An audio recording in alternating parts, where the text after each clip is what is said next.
Cassie Sunset in and Netherlands. Cassandra, nagbigay siya sa'yo ng We are now in $500,000 Outreach, or less than $500,000. Ano ba totoo dito, Mr. Dennis Cunanan? Your Honors, we will stand by our statement that we didn't get that. Whatever the reason for their action, I suppose they just wanted to get a payment plan with Pagcor, which eventually they were able to settle with Pagcor.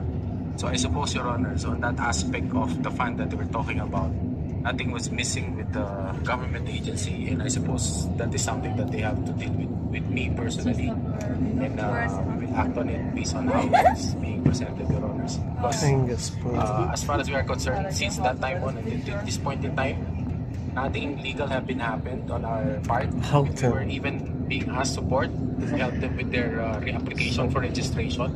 So if that thing happened, I suppose